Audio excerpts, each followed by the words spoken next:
Nah, dari situlah Wak, Mbah Marwan ini akhirnya menyarankan Parjo untuk menjalankan sebuah ritual khusus, yaitu menaburkan garam di sekeliling rumahnya sebanyak 3 kali pada malam sebelum bulan purnama. Hai, wassalamualaikum warahmatullahi wabarakatuh. Terima kasih sudah klik video ini. Kalian pasti udah pada tahu kali kan kalau katanya nih malam Jumat adalah sebuah malam yang sangat sakral di mana katanya setan-setan berkeliaran gitu kan. Nah, ini lawak kita ngomong-ngomong soal setan ini ya.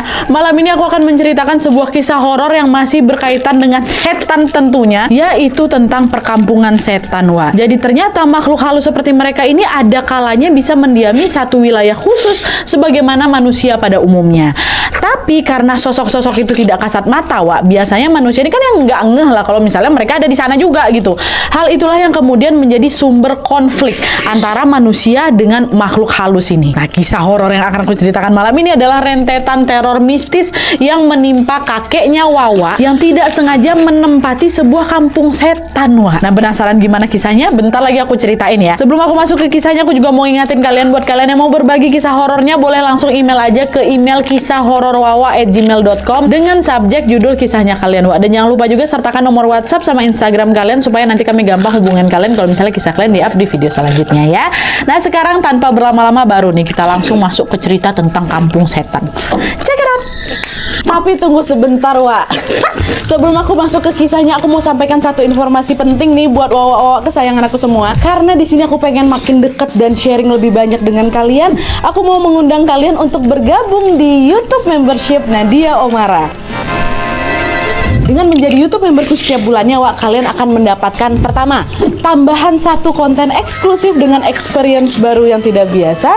Terus ada kalanya juga nih, konten eksklusif ini bisa menjadi tempat aku dan tim bisa lebih bebas berekspresi lagi, tanda kutip, dan juga menyampaikan informasi detail yang tidak bisa kami sampaikan di konten-konten biasanya.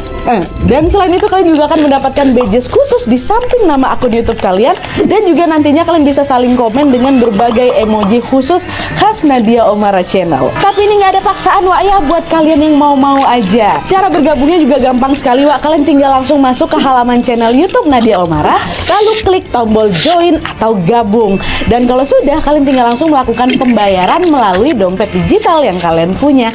Udah selesai. Selamat bergabung dan selamat menikmati konten eksklusif dari kami di YouTube membership Nadia Omara. Kita tunggu kalian di room members only ya.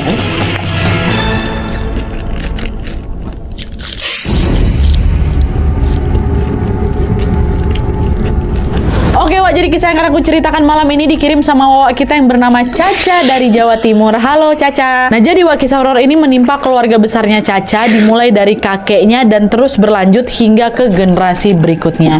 Dan by the way, sesuai dengan permintaan Caca, Wak, semua nama dan tempat yang ada di kisah ini sudah kami samarkan ya. Nah, jadi Wak, Caca dan keluarganya ini tinggal di salah satu desa di kota J yang ada di Jawa Timur. Mereka menghuni sebuah rumah secara beramai-ramai bersama 3 generasi sekaligus. Jadi dalam satu rumah ini ada 3 generasi ya. Pertama ada kakek neneknya Caca yang kita kasih aja namanya Mbah Parjo dan Nek Suri. Terus yang kedua ada keluarga budenya Caca namanya Bude Santi. Terus yang ketiga ada keluarga Mama Wiwin atau mamanya Caca bersama dengan keluarganya juga. Nah, rumah yang mereka tempati itu, Wak, pertama kali dibeli sama Mbah Parjo sekitar tahun 1940-an. Jadi sekarang kita tarik mundur ke kisah di tahun 1940-an ini ya. Ini aku paling suka kali nih kalau dapat kisah dari kakek-kakek awaknya. Kisah zaman dulu tuh horornya lain, Wak. Dan di sini juga untuk memudahkan ceritanya tanpa mengurangi rasa hormat, aku akan menyebut tokoh-tokohnya ini langsung dengan namanya, Wak, ya, biar gampang gitu. Jadi ceritanya pada awal tahun 1940-an, Wak, Parjo kakeknya Caca ini bekerja sebagai seorang tentara di kota S yang ada di Jawa Timur. Sementara Suri neneknya Caca ini bekerja sebagai seorang bidan di kota yang sama dengan Parjo. Nah, setelah resmi menikah, Wak, Parjo ini tiba-tiba mendapatkan tugas mutasi yang mewajibkan dia pindah dari kota S ke kota J. Parjo pun segera langsung mengajak istrinya untuk pindah juga ke kota J ini. Nah, mendengar ajakan itu, Suri ini pun langsung setuju dan berkata, ya udah Mas, aku ikut kamu, aku akan resign dari pekerjaanku, kata Suri. Dah lah tuh, akhirnya singkat cerita, sesampainya mereka di kota Jewa, mereka langsung bergegas membeli rumah untuk ditinggali. Sampai akhirnya mereka melihat ada 3 rumah peninggalan Belanda yang dijual sama pemiliknya. Nah, ketiga rumah ini posisinya berjejeran memang. Di ujung kanan adalah rumah 1 lah kita sebutkan, di tengah rumah 2, yang paling kiri rumah ketiga. Dan setelah menimbang-nimbang, Wak, Parjo sama Suri ini memutuskan untuk membeli rumah nomor 1, rumah yang sebelah kanan ini. Kenapa? Karena dibandingkan dengan rumah nomor 2 dan nomor 3 ini, Wak, rumah nomor 1 ini memiliki kebun belakang yang luas sekali. Nah, dia saking luasnya kebun tuh sampai bisa dibangun beberapa rumah lagi, bisa dibikin komplek gitu, Wak. Saking luasnya belakang itu. Nah, akhirnya dibelilah sama kakek rumah nomor 1 itu kan. Nah, selama menempati rumah itu semua berjalan lancar-lancar aja, Wak. Meski memang tergolong rumah kuno, mereka tidak pernah mengalami gangguan mistis sama sekali. Mereka berdua nih, alih-alih teror mistis, Wak, di rumah itu Suri justru mendapatkan sebuah kabar bahagia karena akhirnya dia hamil dan melahirkan seorang bayi perempuan yang diberi nama Santi. Nah, Santi ini siapa? Tadi lah tuh budenya Caca yang aku sebutkan di awal tadi. Nah, setelah melahirkan Santi, Suri ini pun tiba-tiba kepikiran buat kembali bekerja lagi, Wak. Akhirnya dia bilang lah kan ke suaminya, Pak, boleh nggak aku kerja lagi? Aku bosan kalau misalnya di rumah terus, aku pengen punya aktivitas yang produktif lah gitu. Oh, boleh Bu, kata Parjo kan, boleh Bu. Tapi kalau kamu kerja lagi, pastikan anak kita ada yang jaga ya, katanya. Iya Pak, abis ini aku mau cari pengasuh atau babysitter gitulah buat jagain Santi. Dah, akhirnya Suri pun segera langsung mencari pengasuh atau babysitter hingga akhirnya dia mendapatkan seorang pengasuh bernama Mbak Wati. Awalnya waktu udah direkrut lah ini Mbak Wati kan semua lancar-lancar aja, Wak. Tapi ketika memasuki minggu ketiga, Wak, Mbak Wati ini tiba-tiba berhenti bekerja tanpa alasan yang jelas. Udah Bu, saya mau resign katanya. Dah, resign lah Mbak Wati ini kan. Setelah Mbak Wati resign, Wak, Suri pun kembali lagi mencari babysitter baru lagi. Dan setelah dapat, lagi-lagi si babysitter ini hanya bertahan dalam hitungan minggu aja, Wak. Di minggu kedua bekerja, dia juga memilih untuk berhenti tanpa alasan yang jelas. Ya sama kayak Mbak Wati tadi tuh. Tidak menyerah di sini, Suri pun kembali lagi mencari babysitter untuk ketiga kalinya. Tapi setelah dapat, si Mbak ketiga ini juga nggak bertahan lama, nggak masuk 1 minggu lagi, 5 hari bekerja tuh ada langsung izin berhenti dia. Dengar itu nanya lalu Suri lagi kan, loh kenapa Mbak tiba-tiba resign gini? Apa anak saya rewel sampai Mbak nggak betah ngasuh dia gitu? Enggak kok Bu, Santi ini baik kok anaknya. Tapi mohon maaf Bu ya, saya nggak betah tinggal di rumah ini, hawanya panas. Dan entah kenapa perasaan saya juga sering nggak enak, rasanya ada sesuatu yang janggal lah Bu sama rumah ini, kata si Mbak ketiga nih. Mendengar itu Suri tuh nggak langsung percaya, Wak. Dia nganggap, si Mbak ini cuma cari-cari alasan aja nih supaya dia bisa cabut gitu kan. Orang selama kami tinggal di sini kami nggak kenapa-napa kok, pikirnya Bu Suri ini. Akhirnya Suri pun mengizinkan si Mbak ini keluar tanpa berpikir macam-macam, Wak. Nah, setelah babysitter yang ketiga itu keluar, Suri pun memutuskan untuk resign dari pekerjaannya dan mengasuh Santi dengan tangannya sendiri. Dah lah, kayaknya memang aku nih memang nggak dibolehin kerja nih sama Tuhan. Aku memang disuruh buat jadi ibu rumah tangga aja biar bisa ngasuh anakku gitu kan. Nah, akhirnya setelah dia resign, Suri pun kembali lagi mengasuh anaknya dan dia pun kembali hamil dan melahirkan anak kedua yang dikasih nama Wiwin. Nah, inilah mamanya Wawa kita nih, mamanya si Caca, Wak. Nah, kelahiran Wiwin ini pun semakin melengkapi kebahagiaan keluarga mereka. Hingga tibalah waktu di mana mereka mulai dihantui oleh rentetan teror mistis, Wak. Masuk. Nah, jadi ceritanya, Wak, pada suatu hari sang suami atau Parjo ini tiba-tiba demam tinggi, Wak, dan sampai-sampai mengalami muntah darah. Ekstrim kali muntah darahnya ini, sering. Nah, khawatir terjadi sesuatu, Suri ini pun segera membawa suaminya ke rumah sakit untuk diobati. Tapi, Wak, setelah beberapa minggu di rumah sakit nih, kesehatan Parjo ini nggak juga membaik. Dia justru semakin sering lagi muntah darah dibanding sama sebelumnya, Wak. Nah, melihat kondisi suaminya yang semakin buruk, entah kenapa Suri ini tiba-tiba mikir kayak gini, apa jangan-jangan penyakit suamiku nih ada hubungannya sama hal gaib ya? Soalnya kan udah lama di rumah sakit ini kok nggak sembuh-sembuh gitu kan? Nah, akhirnya berdasarkan dengan pemikiran itu, Suri pun membawa Parjo untuk pulang dari rumah sakit dan memanggil orang pintar. Nama orang pintar nih Mbah Marwan lah gitu kan, untuk bisa mengobati si suaminya. Pada hari yang memang sudah ditentukan, Mbah Marwan ini pun pergilah itu ke rumahnya Parjo untuk mengecek kondisinya. Tapi anehnya, Wak, pas dia udah nyampe di depan rumahnya, Mbah Marwan ini nggak mau masuk ke dalam rumah, Wak. Dia ini malah berhenti di seberang jalan dan berdiam di sana. Dia nggak mau masuk ke jangankan ke dalam rumah, ke halaman rumahnya dia nggak mau. Suri yang nengok Mbah Marwan udah datang, langsung lah keluar rumah kan, monggo Mbah, masuklah ke dalam, suami saya ada di dalam, kata Suri. Tapi tanpa disangka-sangka si Mbah Marwan ini malah menolak ajakan itu. Dia bilang, maaf Mbak, maaf, saya nggak bisa nginjak ke rumah kamu. Kalau Mbak Suri pengen suami Mbak sembuh, bawa suami Mbak ke sini, ketemu saya di sini, katanya, suruh suaminya keluar. Nah, mendengar penolakan itu, Suri ngebatin, emangnya kenapa sampai rumah aku nih, sampai kok Mbak Marwan nggak mau ikut, nggak mau masuk gitu kan. Tapi karena nggak mau ambil pusing, Suri pun segera meminta suaminya keluar nih, ketemu sama Mbah Marwan di seberang jalan tuh. Setelah bertemu tanpa berbasa-basi, Parjo langsung nanya nih, Mbah, saya ini sakit apa sih? Kenapa saya nggak sembuh-sembuh gitu? Mbah Marwan jawab, jadi gini ya Mas, gini. Menurut penglihatan saya, kamu ini sakit karena ulah makhluk gaib yang ada di rumah kamu, katanya gitu. Mereka marah karena kamu tidak meminta izin tinggal di sini, kan? Hah?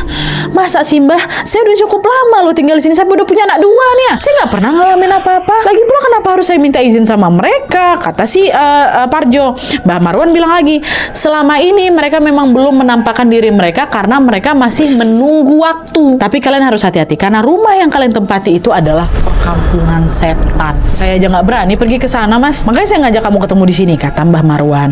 Nah, mendengar penjelasan dari Mbah Marwan ini, Parjo nanya lagi, terus saya ini harus kayak gimana Mas? Mbah, bisa sembuh nggak ini gitu kan? Nah, dari situlah Mbah Marwan ini akhirnya menyarankan Parjo untuk menjalankan sebuah ritual khusus, yaitu menaburkan garam di sekeliling rumahnya sebanyak 3 kali pada malam sebelum bulan purnama.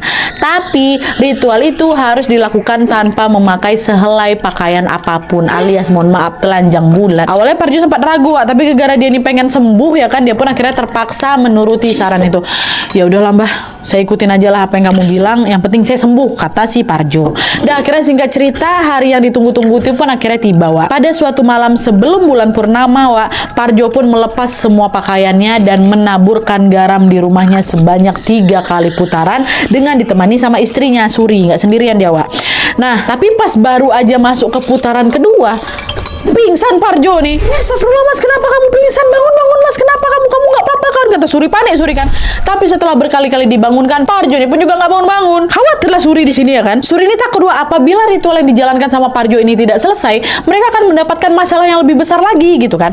Nah, didorong oleh pemikiran itu, Suri pun akhirnya memutuskan untuk meneruskan ritual yang dijalankan sama Parjo tadi Sama kayak Parjo tadi juga. Di situ Suri langsung melepaskan semua pakaiannya dan lalu menaburkan garam di sekeliling rumahnya. Nah, setelah ritual itu selesai, secara tiba-tiba bangun siuman Parjo tuh. Pak, udah bangun Pak. Loh, kamu ngapain? Udah Bapak tenang dulu. Saya yang tadi nerusin ritualnya. Lagi Pak, masuk kita ke dalam rumah. Udah, akhirnya mereka masuk dalam rumah, tidur sampailah pagi tiba ya. Nah, pada keesokan harinya ada sesuatu yang tidak biasa terjadi pada Parjo, di mana pada hari itu dia terbangun dalam keadaan yang segar bugar, seolah-olah tidak mengalami sakit sama sekali. Nah, di situ Parjo mikir, wes manjur juga ini nasihatnya Mbah Marwan ya. Aku sudah sehat seperti dulu, kata dia. Tapi sayangnya kesembuhan itu juga tidak berlangsung lama karena beberapa hari kemudian Parjo kembali jatuh sakit dan kali ini sakitnya jauh lebih parah dibanding sebelumnya. Jadi pada suatu pagi Parjo ini nggak kunjung bangun dari tidurnya. Padahal Parjo ini adalah orang yang selalu bangun pagi meskipun dalam keadaan sakit sekalipun. Sakit-sakit yang kemarin tetap bangun pagi, ini nggak bangun-bangun nih. Nah, meskipun merasa janggal di situ Suri sang istri tidak membangunkan Parjo karena dia menganggap mungkin suaminya masih butuh istirahat gitu. Tapi setelah ditunggu-tunggu sampai siang nggak juga terbangun nih. Nah, khawatir terjadi sesuatu, Suri pun akhirnya kembali ke kamar dan membangunkan si suami ini. Nah, pas baru aja mau ngebangunin Suri di sini notice bahwa wajahnya Parjo pucat kali, terus badannya dingin. Di situ udah panik kali Suri dengan panik dia pun langsung mengguncang-guncang tubuh suaminya. Mas, kamu kenapa? Bangun Mas, bangun. Parjo sama sekali nggak ngerespon apapun Dan di saat yang sama juga Suri notice bahwa nafasnya Parjo ini udah nggak terasa lagi, udah nggak bisa positive thinking di situ nenek aku dia pun langsung keluar rumah minta bantuan dan juga memanggil seorang kiai yang memang tidak jauh tinggal di rumahnya. Yang memang tinggal tidak jauh dari rumahnya. Pak Kiai, tolong. Akhirnya datanglah ini Pak Kiai kan. Setelah melihat kondisinya Parjo, Pak Kiai bilang, udah Bu, Ibu tenang aja, Pak Parjo masih ada kok. Insya Allah dia masih hidup, kata gitu. Dan akhirnya Kiai ini pun macam mengusap kepalanya Parjo dan selang beberapa saat kemudian Parjo pun bisa membuka matanya lagi, udah sadar dia nih. Nah, melihat suaminya sudah sadar, Suri pun langsung memberondongnya dengan berbagai pertanyaan kan. Mas, kamu tadi kenapa? Kamu tidurnya kok lama kali macam orang meninggal? Mas, kamu nggak apa-apa kan? Bebe aja kan? Masa sih Bu? Kata si Parjo, masa sih Bu? Tapi emang sih barusan aku mimpi sesuatu yang aneh, Bu. Apa karena itu ya aku nggak bangun-bangun? Kata dia kayak gitu. Emang kamu mimpi apa, Mas? Cobalah ceritakan ke kami, gitu kata si Suri kan. Disitulah Wak Parjo pun langsung akhirnya bercerita bahwa dia bermimpi didatangi oleh sesosok laki-laki, tubuhnya tinggi besar, berbulu lebat, matanya merah berapi-api, kata dia. Dengan nada marah Wak, si sosok ini bilang, dasar kamu manusia tidak tahu diri. Kamu sudah merebut rumahku dan membuat pasukanku tidak betah di sini. Aku tidak akan membiarkanmu dan seluruh keturunanmu hidup tenang, kata dia. Nah, mendengar ancaman itu Parjo malah bingung di situ, Wak. Dia nanyalah ke sosok ini, masih dalam mimpi ya. Dia nanyalah, kamu ini siapa? Rumah apa yang kamu maksud nih? Sosok tuh bilang lagi, sebenarnya aku adalah penghuni rumah ini sejak ribuan tahun lalu. Tapi setelah kamu datang tanpa minta izin, pasukanku merasa terusik hingga mereka memilih untuk pindah dari sini. Nah, terus mau kamu apa? Kata Parjo lagi. Terus mau kamu apa? Apa yang bisa saya lakukan nih? Aku mau pasukanku kembali lagi ke sini. Beri kami tempat tinggal di sini. Dan sebagai balasannya kami akan menjagamu dan juga keturunanmu nanti, kata dia. Nah, dengan permintaan itu sebenarnya Parjo ini nggak setuju, Wak. Tapi entah karena dorongan apa, tiba-tiba aja Parjo ini bilang, ya udah ya, aku setuju, kata dia. Nah, dengan disetujuinya kesepakatan dalam mimpi itu, mereka pun secara resmi terikat dengan perjanjian goib. Wah, setelah mendengar cerita dari Parjo, ya si Suri ini marah. Ya Allah, Mas, kamu kok bisa-bisanya melakukan perjanjian sama setan, katanya. Gimana nanti nasib keluarga kita? Maafin aku, Bu, maafin aku juga nggak tahu nih kenapa aku mengiyakan permintaan mereka, orang dalam mimpi kok. Nah, mendengar perdebatan antara Parjo sama Suri tadi, Wak, Pak Kiai yang dari tadi juga menyimak obrolan mereka berusaha menenangkan. Sudah, itu cuma mimpi aja. Insya Allah nggak akan jadi kenyataan kok, kata si Pak Kiai. Nah, mendengar ucapan Pak Kiai, mereka pun lega lah gitu. Iya pula ya Pak ya, namanya juga mimpi. Siapa tahu perjanjian tadi juga nggak berlaku lah itu di dunia nyata, kata mereka. Mencoba menenangkan diri. Tapi Wak, ternyata perjanjian gaib itu bukannya sekedar isapan jempol belaka. Karena pada malam bulan purnama ada sebuah peristiwa mistis di rumahnya Parjo yang masih berkaitan dengan perjanjian gaib itu. Nah, jadi ceritanya, Wak, pada suatu hari di bulan purnama, ini masih di tahun 1940-an ya, Parjo dan tetangga sekitar rumahnya itu berkumpul lah untuk menikmati pemandangan bulan purnama. Dan FYI, Wak, di desanya Parjo ini memang ada kebiasaan khusus di mana para bapak-bapak akan begadang di luar rumah sampai pagi menjelang. Jadi sekalian ronda, sekalian kumpul-kumpul gitu. Nah, malam itu mereka berencana untuk begadang di kebun belakang rumah Parjo yang luas sekali itu. Mereka mau kumpul di situ. Awalnya semua berjalan lancar-lancar aja, Wak. Mereka ngobrol-ngobrol sambil sesekali meminum kopi dan juga ngerokok.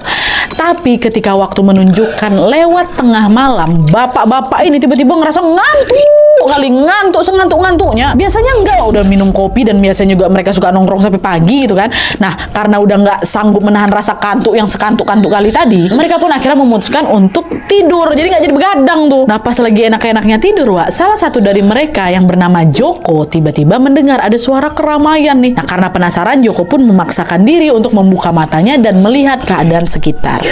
Nah, tepat di saat matanya terbuka, Wak, betapa terkejutnya Joko karena dia melihat ada banyak kali orang lagi berlalu lalang di hadapannya. Ada bapak-bapak, ada anak-anak muda, ada orang tua, ada ibu-ibu lagi hamil, ada ibu-ibu yang lagi gendong anaknya. Pokoknya ramai kali, Wak, di situ. Nah, di saat yang sama Joko ini juga menyadari bahwa orang-orang itu sedang memanggul barang-barang di balik punggung mereka. Jadi ada yang lagi manggul selimut, bantal, guling, ada juga karung goni berisi baju-baju, macam-macam lah. Macam orang lagi pindahan, Wak. Tapi anehnya orang-orang yang lewat itu berwajah pucat pasi dan tidak tersenyum sama sekali. Biasanya kan kalau sesama warga saling senyum lah gitu kalau misalnya lagi lewat gitu kan. Ini enggak, Wak. Nah, belum sempat mencerna keanehan itu, Joko nengok kawan-kawan yang lain juga masih ada di sana, Wak, tapi masih tertidur. Jadi cuma dia aja tuh yang ngelihat semua keramaian itu. Meskipun begitu, Joko ini nggak ngerasa takut sama sekali, Wak. Dia yang ada malah penasaran dan memberanikan diri untuk bertanya kepada ibu-ibu yang lewat itu.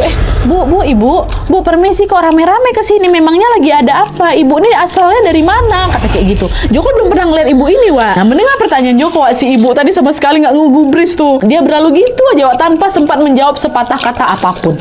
Ngapa ibu ini main pergi aja gitu kan? Nah, meskipun pertanyaan ini tidak dijawab, Wak, Joko mikir, apa jangan-jangan mereka warga desa sebelah ya? Siapa tahu di sana lagi ada bencana alam nih, makanya mereka rame-rame ngungsi ke sini gitu, kata si Joko. Dan untuk membuktikan anggapannya itu, Wak, Joko pun akhirnya membangunkan salah satu kawan yang ada di sana nih, salah satu bapak-bapak yang ada di situ. Namanya Pak Muiz. Pak, bangunlah Pak, kita coba cek ke desa sebelah yuk, kata gitu. Tapi di sini Joko belum cerita apapun ya, Wak, ya ke Muiz ya. Muiz pun pas bangun udah nggak nanya apa-apa lagi, dia iyain aja tuh. Nah, setelah Muiz ini bangun, mereka berdua ini pun segera langsung pergi berjalan kaki menuju ke desa sebelah yang nggak begitu jauh memang, Wak. Tapi sesampainya mereka di sana, Joko terkejut. Kok nggak ada sesuatu yang mencurigakan di sini? Situasi di desa sebelah itu betul-betul sepi, Wak. Bahkan tidak ada satupun warga yang berkeliaran keluar rumah tengah malam kok itu. Nah, karena nggak ada apa-apa ya, Joko jadi mikir loh. Terus tadi orang-orang tadi itu siapa? Yang mereka asalnya dari mana nih? Wah, deh nggak betulnya jangan, kata si Joko. Nah, merasa ada yang nggak beres di situ, barulah Wak Joko pun bercerita ke Muiz tentang kejanggalan yang dia lihat tadi. Pak, tadi tuh saya lihat ada banyak kali Pak warga datang ke kebun belakang tuh. Mereka bawa bawaan macam orang pindahan, Pak. Oh, semua pokoknya diceritain sama si apa kan Joko kan. Dengar itu Muiz cuma bilang, yang benar Pak. Kok aku nggak dengar suara apapun ya? Suara kamu aja tadi aku dengar waktu bangunin aku. Jangan-jangan makhluk halus nggak itu Pak Joko? Jangan ngada-ngada kamu Pak. Aku tadi lihat kok mereka semua manusia. Nggak mungkin Pak. Masa ya tengah malam kayak gini mereka pindah-pindahan? Pucat-pucat pula muka mereka kan. Bapak ngajak ngomong aja mereka nggak gubris. Feeling aku tuh hantu tuh Pak. Apalagi lagi malam purnama nih Konon katanya kan malam ini banyak makhluk halus berkeliaran Pak. Kata Pak Muiz nakut-nakutin Wak. Mendengar penjelasan Muiz merinding juga si Joko ini kan. Dia pun akhirnya menceritakanlah hal itu ke Parjo. Karena kan memang kejadian ini terjadi di kebunnya Parjo kan Wak. Joko waktu itu khawatir kedatangan makhluk-makhluk halus itu bisa membawa petaka bagi Parjo. Dan waktu akhirnya malam itu mereka balik lagi nih ke rumahnya si Parjo dari desa sebelah. Sesampai di sana Joko pun langsung juga menceritakan peristiwa mistis secara detail dari A sampai Z apa yang dia tengok tadi. Gini Pak tadi gitu kan. Nah, mendengar cerita Joko, Parjo tuh langsung merinding di situ Wak. Astagfirullahaladzim, apa jangan-jangan yang Joko lihat tadi tuh ada hubungannya sama perjanjian gaib tempo hari itu ya? Kan kemarin kata dia pasukannya mau balik lagi ke sini, pasukannya baru pindah, ini pasukannya datang lagi bawa barang banyak. Sampai gitu pikirannya si Parjo nih. Dan ternyata dugaan itu memang betul katanya Wak. Dimana sejak kejadian itu Parjo ini selalu bermimpi didatangi sama sosok hitam berbulu tadi itu Di dalam mimpinya Parjo Wak, sosok itu selalu bilang bahwa dia sudah mengajak pasukannya kembali ke rumahnya Parjo. Dan selain itu si sosok ini juga menekankan bahwa Parjo sudah terikat secara goib dan tidak akan bisa melepaskan diri sampai akhir hayatnya. Makin diverifikasi sama si sosok itu. Nah, mendengar itu Parjo pun nggak bisa berbuat banyak Wak. Selain ya udah menjalani sisa hidupnya dalam bayang-bayangan ketakutan aja. Nadia kakek aku tuh, kata si Caca.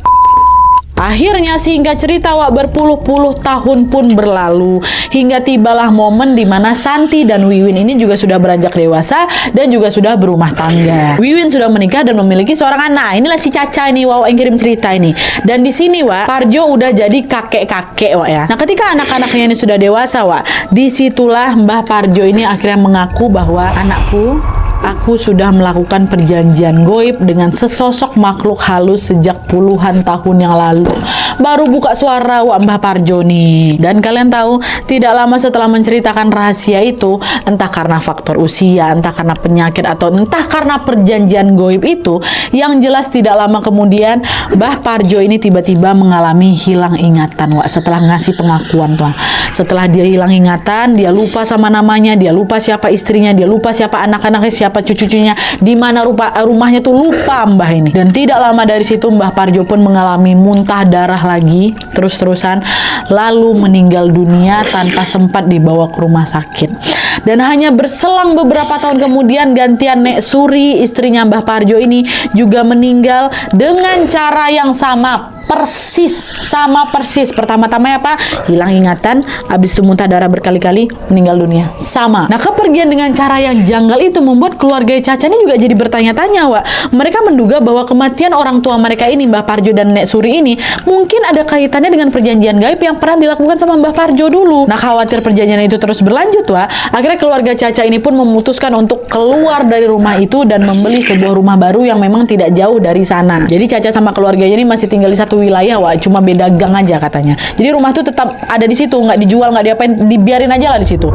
Nah, setelah keluarga si Caca ini pindah, gantian juga Wak, keluarga Bude Santi ikut pindah juga, keluar juga dari rumah itu kan. Alhasil rumahnya Mbak Parjo ini pun kosong dan tidak ditinggali oleh siapa-siapa. Nah, setelah rumah itu kosong Wak, keluarganya Caca ini sering sekali mendengar desas-desus bahwa warga di sana itu sering sekali mengalami kejadian mistis ketika lewat di depan rumahnya Mbah Parjo.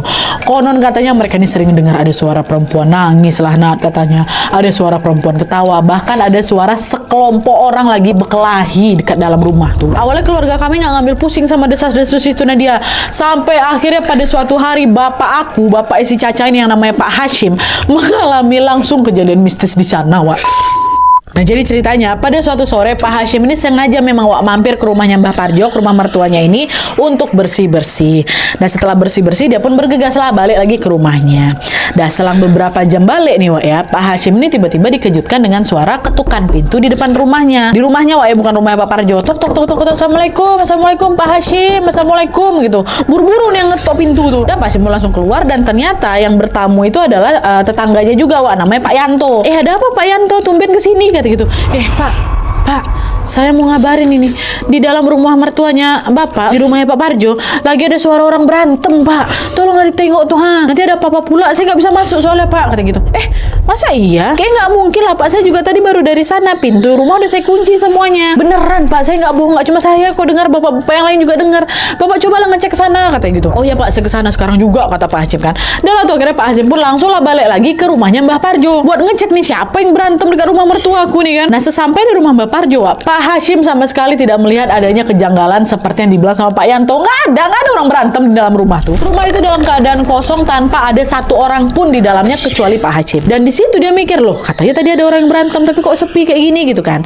Nah, karena di sana nggak ada apa-apa, udah Pak Hashim pun langsung memutuskan mau balik lagi nih ke rumahnya. Nah, pas baru aja balik badan Wak ya, tiba-tiba di situ Pak Hashim dikejutkan dengan suara golok yang saling bergerincing Wak, macam orang lagi main pedang-pedangan, terdengar tuh. Nah, belum sempat mencerna keanehan itu, Pak Hashim lagi-lagi dikejutkan dengan kemunculan sosok wanita berambut panjang, berpostur tinggi, sedikit membungkuk ya, terus mulutnya nganga gitu, lebar kali sampai bibir bawahnya sampai menyentuh dadanya Wak. Berdiri itu depan dia tuh sosok nih, langsung gemetar lah pasti. Astagfirullah, nggak bisa gerak Wak. Nah, melihat Pak Hashim ketakutan, sosok itu bukan hilang Wak, dia malah ketawa sambil memamerkan lidah panjangnya dan giginya yang bertaring semua. Dan aduh merinding aku. Dan ketika sosok itu tertawa Wak, Pak Hashim kembali mendengar suara golok yang lagi gerincing tadi itu Wak. Dan kalian tahu ya Allah, suara golok itu ternyata berasal dari suara gigi makhluk tuh. Suara gigi makhluk yang lagi bergemelet tuh, apa bahasa bergemelet tuh lagi kayak gitu tuh. Kan suara golok tuh, suara gigi itu rupanya, bukan suara orang lagi berantem adu golok Wak. Suara gigi gini nah, suaranya kayak gitu. Astagfirullahaladzim, macam golok lagi beradu.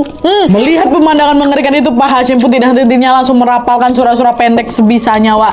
Dan alhamdulillahnya setelah baca doa itu sosok itu pun hilang. Di situ Pak Hashim langsung berlari keluar rumah itu beret-beret, nggak sempat juga dikunci pintu tuh Nadia. Dan sejak kejadian itu dia udah nggak mau lagi ke rumah yang Mbak Parjo sendirian, nggak mau, tuh trauma Bapak Kunat. Dan saking banyaknya kejadian mistis yang terjadi di rumah Mbak Parjo ini Wak, akhirnya pihak keluarga sepakat untuk menjual rumah itu. Tapi setelah dijual, gangguannya juga tidak berhenti Wak. Kata Caca, rumah kakek aku tuh Nadia udah berkali-kali ganti kepemilikan karena setiap orang yang tinggal di sana pasti ngerasa nggak betah. Dan selain itu juga pernah ada kabar nih Wak, bahwa salah satu penghuni rumah itu, yang penghuni rumah berikutnya ya, meninggal dunia secara misterius. Dan ada juga nih Wak, desas-desus yang mengatakan bahwa penghuni rumah itu mengalami gangguan jiwa secara tiba-tiba. Pokoknya ada aja Wak kabar yang nggak mengenakan tentang rumah itu setelah dilepas sama keluarga si Caca nih. Dan hal itulah yang kemudian membuat keluarga Caca berpikir bahwa para penghuni kampung setan masih tinggal di sana dan membuat rumah itu seolah menjelma menjadi rumah kutukan. Astagfirullah. Oke Wak, jadi itu kisah mistis yang dialami oleh kakeknya Caca dan berlanjut sampai 3 generasi berikutnya. Menurut informasi terbaru dari Caca Wak, kabarnya sekarang bangunan asli rumah itu tuh sudah dibongkar dan macam dijadikan kayak koperasi simpan pinjam gitu Wak. Tapi lagi-lagi rumah itu selalu membawa atmosfer negatif katanya, karena menurut keterangan Caca nih Wak ya, koperasi itu juga sekarang kondisinya hampir tutup karena bangkrut. Entah mungkin ada kaitannya sama aura negatif yang ada di situ sampai bikin koperasi ini nggak laku apa kayak gimana. Tapi yang jelas di balik sejarahnya yang menyeramkan Wak, alhamdulillahnya ikatan perjanjian goib Mbah Parjo tadi tidak berlanjut ke generasi keturunannya. Ya kami memang nanti sempat sesekali ngalami hal-hal mistis tentang rumah itu, macam ya cuma ngeliat sekelebat, hawa nggak enak, bau busuk itu pernah Nadia ya. Tapi kan yang penting bukan gangguan yang kayak gimana-gimana kali kan. Dan semenjak pindah dari rumah itu juga mereka sudah tidak pernah dihantui lagi. Mungkin kata si Caca, mungkin perjanjian Mbah Parjo tadi sudah terputus ketika dia dan istrinya meninggal dunia. Wallahu a'lam bishawab. Oke Wak. Jadi sekian dulu videonya. Terima kasih banyak yang sudah menonton. Kalau kalian suka video ini, klik like-nya. Jangan lupa komen di bawah tidak ada dan saran-saran untuk video selanjutnya. Jangan lupa nyalain notifikasinya supaya kalian tahu kalau aku upload video baru. And as always, jangan lupa untuk klik tombol subscribe supaya kalian sama-sama tahu informasi menarik dan menegangkan dari channel aku. See you next video, Wak. Bye.